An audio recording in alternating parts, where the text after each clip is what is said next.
अस्सलाम वालेकुम दोस्तों, आज की कहानी कराची से इब्राहिम ने हमसे शेयर की है। ऐसी ऐसी कहानियां हमको मौसूल होती हैं जिनको सुनकर हम खुद भी परेशान हो जाते हैं कि लोगों के साथ कैसे कैसे वाकयात पेश आते हैं।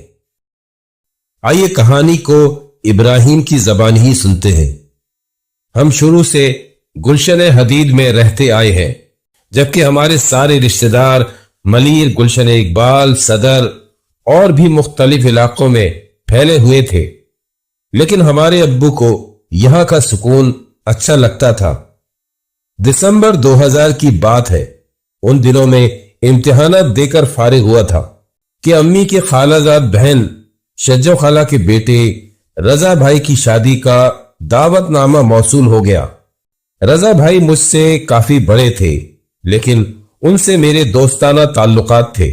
उनको मुबारकबाद के लिए फोन किया तो उन्होंने बेतकल्लुफी से कह दिया, इब्राहिम, तुमने न सिर्फ शादी में आना है बल्कि इंतजामात भी देखने हैं। मैंने भी खुशदिली से हामी भर ली। मैंने अम्मी से कह दिया, आप राफिया को भी ले लें, हम शादी में चलेंगे और वहां क़याम भी कर लेंगे। मेरी छोटी बहन राफिया तो खुश हो गई। शज्जो खाला की बेटियां निदा और हिरा से उसकी बड़ी दोस्ती थी।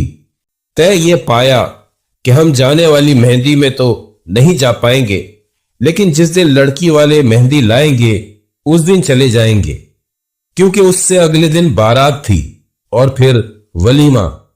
अम्मी और राफिया ने खुशी खुशी तैयारी की। अब्बू के लिए 3 दिन का खाना बनाकर भी रख दिया। अहम बात तो मुझे पता ही नहीं थी कि शज्जो खाला ने घर बदल लिया है। वो पहले तो सऊदाबाद में रहते थे। 6 माह पहले ही वो लोग मलीर नदी के पास खोखरापार नंबर 4 में शिफ्ट हो गए हैं। शायद अम्मी ने जिक्र भी किया हो तो मुझे याद नहीं रहा होगा। मेहंदी वाले दिन सुबह ही मैं, अम्मी और राफिया शज्जो खाला के घर के लिए निकले। पता तो मैंने रजा भाई से ले लिया था। हम पहुंच ही गए। पता नहीं क्यों खाला ने इतना अंदर आकर घर क्यों लिया था। ये इलाका मलीर नदी के पास ही लगता है। यहां आबादी तो थी, लेकिन इस इलाके के आगे पीछे थोड़ा देहाती और गैर आबाद इलाका था। लेकिन खाला का घर अच्छा बना हुआ था। 3 कमरे नीचे और 2 कमरे ऊपर थे।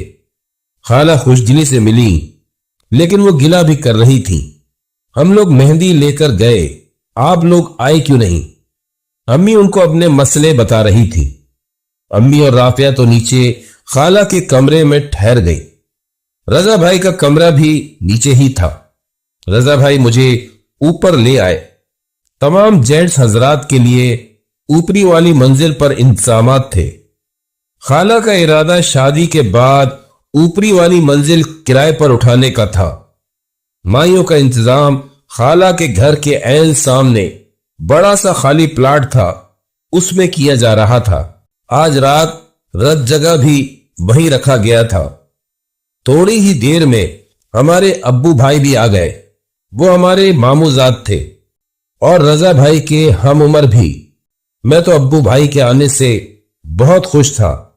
अब्बू भाई का नाम अबू कासिम था, लेकिन सब उनको अब्बू भाई कहा करते थे। अब्बू भाई हर दिल अजीज शख्सियत थे। उनकी वजह से महफिल में जान पड़ जाती थी। अब्बू भाई हमने मिलकर इंतजामात किए। टेंट लगाने वाले आने वाले थे। हम लोग बाहर उस खाली प्लाट पर आ गए। मैं रजा भाई को मना भी कर रहा था, भाई छोड़ दे, हम कर लेंगे, लेकिन वो फिर भी हमारा साथ देने लगे। प्लाट में कचरा तो नहीं था, लेकिन सफाई की जरूरत थी। कुछ झाड़ियां भी उसके अतराफ में थीं। अब्बू भाई ने यही कहा, ये झाड़ियां न छेड़ो, उस तरफ हम टेंट लगवा देंगे। मैं और अब्बू भाई बातें कर ही रहे थे कि रजा भाई उस प्लाट में पता नहीं क्या देखने आगे की तरफ गए और उनका पांव किसी नरम चीज पर पड़ गया। उनकी समझ में नहीं आया वो क्या है। वो रुमाल में लिपटी कोई चीज थी।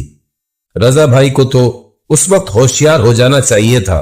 उनको उसको हाथ से उठाकर नहीं देखना चाहिए था। लेकिन उनका ध्यान न जाने कहां था। उन्होंने उस कपड़े को उठाकर उसको खोलकर देखा। वो शायद कोई गोश्त का टुकड़ा था जिस पर काला सा खून जैसा कुछ लगा था। वो उनके हाथ पर भी लग गया। रजा भाई ने एकदम झटके से उसको फेंक दिया। उसी वक्त अब्बू भाई का ध्यान रजा भाई की तरफ गया। वो तेजी से आगे आए, रजा भाई को पकड़कर पीछे किया। पागल हो, उसको हाथ क्यों लगा रहे हो? लेकिन तब तक जो होना था हो चुका था। वो किसी का उतारा था या कोई काला जादू। रजा भाई उसकी लपेट में आ गए थे। अब्बू भाई ने रजा भाई को अंदर भेज दिया। ऐन उसी वक्त टेंट वाले भी आ गए। अब्बू भाई ने लोगों को मिलाकर डंडे से उस कपड़े को उठाकर थोड़ा आगे एक कचरा कुंडी थी उस पर डलवा दिया। इसी प्लाट में टेंट लगा, डेकोरेशन हुई। जंगल में मंगल का समा हो गया। हर काम की भाग दौड़ के लिए अब्बू भाई और मैं बाइक दौड़ाते फिरे। मैं एक दफा रजा भाई को देखने भी गया। वो सो रहे थे। फिर मैं और अब्बू भाई मसरूफ हो गए। अब्बू भाई ने मुझे बताया उनका और अंबर बाजी का रिश्ता हो गया है, लेकिन अभी ये बात किसी को बताई नहीं गई है। अब मैं अगली तैयारी उनकी शादी की रखूं। अंबर बाजी हमारी रिश्तेदार तो थी, लेकिन यतीम थी। बचपन में ही उनके वालिदैन का इंतकाल हो गया था। बड़ी खाला के घर उनकी परवरिश हुई। मैंने तो जब भी अंबर बाजी को देखा, मुस्कुराते हुए और घर के काम करते देखा। अब्बू भाई और अंबर बाजी दोनों ही मेरे फेवरेट थे। और फिर शाम में अंबर बाजी भी बड़ी खाला के साथ आ गई। तकरीब शुरू हो गई। उनके आने से अब्बू भाई भी खुश हो गए। घर के तमाम लोग सामने वाले टेंट में चले गए थे। मैं और अब्बू भाई सबसे आखिर में तैयार होने के लिए आए तो सारा घर खाली था। खाला ने कहा, तुम लोग तैयार हो जाओ तो रजा को भी देख लेना। पहले तो हमने अपना हुलिया दुरुस्त किया। तैयार होकर हम नीचे आए तो अब्बू भाई किसी काम से बाहर चले गए। मैं रजा भाई को देखने चला आया। मैंने कमरे में जाकर देखा तो रजा भाई तैयार बैठे थे, लेकिन वो इस तरह बैठे थे, एक हाथ से दूसरा हाथ पकड़े, सर झुकाए। मुझे उनके बैठने का अंदाज कुछ अजीब लगा। रजा भाई, आप तैयार हैं?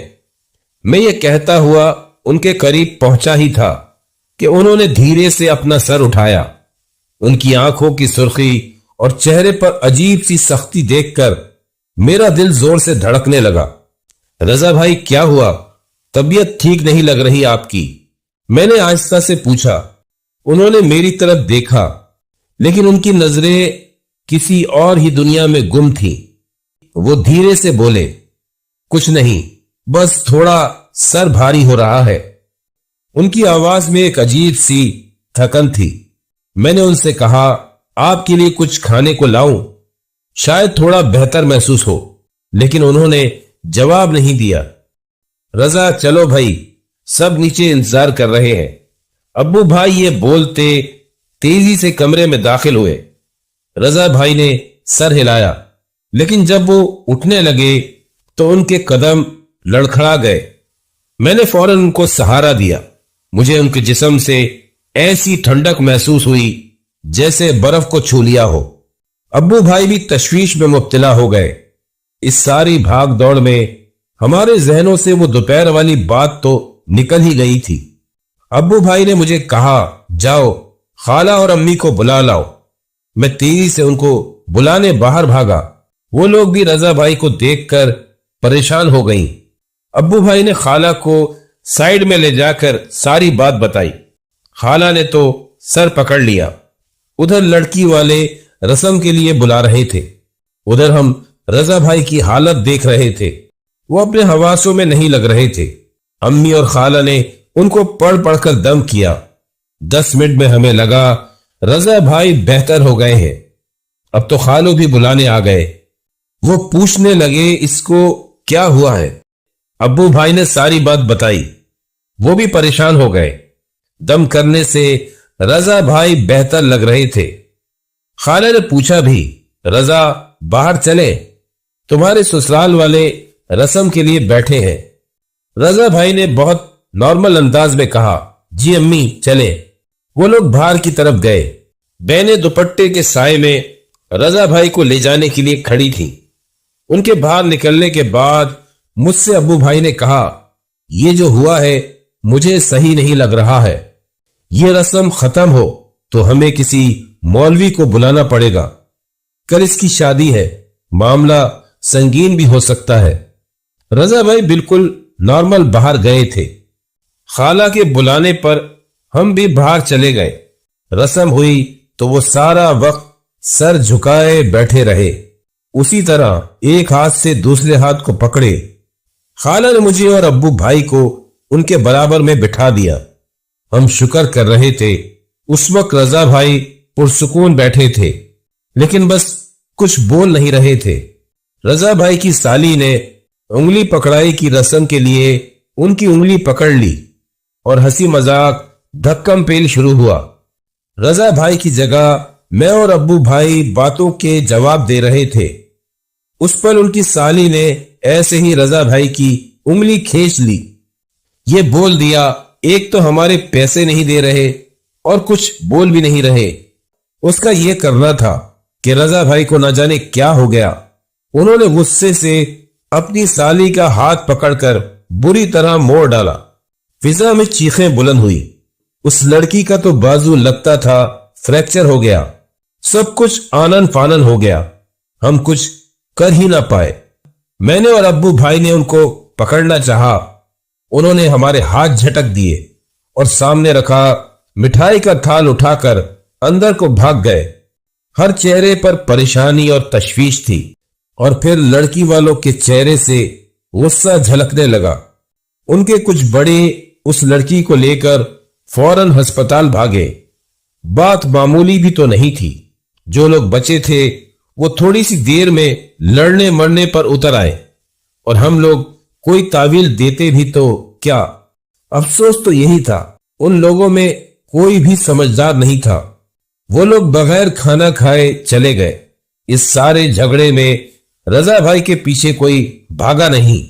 امبر باجی نے ہی جا کر دیکھا تھا۔ انہوں نے آ کر کہا، کوئی جا کر رضا کو تو دیکھو۔ ہم سب جب ان کو دیکھنے گئے تو انہوں نے اپنے کمرے کا دروازہ بند کیا ہوا تھا۔ کھڑکی کھلی تھی۔ کھڑکی سے جو نظارہ دکھائی دے رہا تھا اس نے ہمارے ہوش اڑا دیے۔ رضا بھائی پاگلوں کی طرح دونوں ہاتھوں سے مٹھائی بھر بھر کر کھا رہے تھے۔ تقریباً وہ سارا مٹھائی کا تھال کھا چکے تھے۔ خوشیوں بھرا وہ گھر رونا پیٹنا مچ گیا۔ ہم نے خواتین کو ہٹا کر دروازہ توڑ کر ان کو باہر نکالا، لیکن باہر آتے ہی وہ ہم سے ہاتھ چھڑا کر ٹینٹ میں چلے گئے۔ ہم بھی ان کے پیچھے بھاگے۔ در حقیقت وہ پکڑنے سے بھی نہیں پکڑے جا رہے تھے۔ وہاں رکھی دیگ میں سے انہوں نے تھال بھر کر چاول نکالے اور پاگلوں کی طرح کھانا شروع کر دیا۔ خالو نے مجھے ان کا خیال رکھنے کا کہا۔ اسی وقت ابو بھائی کو ساتھ لے کر کسی مولوی کو لینے دوڑے۔ خواتین کو سختی سے تاکید کی، آپ لوگ اندر بیٹھے، کچھ پتہ نہیں کیا حالات ہو، مزید اور لوگوں کے ہاتھ پاؤں نہ ٹوٹ جائے۔ میں اور کچھ لڑکے سہمے ہوئے تھے، لیکن ہمت سے کھڑے رہے۔ خالو لوگ 1 گھنٹے میں لوٹے۔ وہ کسی مولوی کو لے کر آئے تھے۔ ان کے آنے کے بعد بھی 2 گھنٹے تک ان کی حالت نہ سنبھلی۔ اتنا کھانے کے بعد اب ان کو الٹیاں لگ گئی تھی، ان کی آنکھیں لال ہو گئی تھی۔ آخرکار بہت کوششوں کے بعد رضا بھائی کی طبیعت میں کچھ سکون آیا اور وہ سو گئے۔ صبح کے 4 ہم سب کو ایسے ہی بچ گئے۔ دیگوں میں کھانا سب ایسے ہی پڑا تھا۔ ابو بھائی نے امبر باجی اور باقی سب لڑکیوں کو کہا سب کو کھانا کھلوائے۔ یہی طے ہوا۔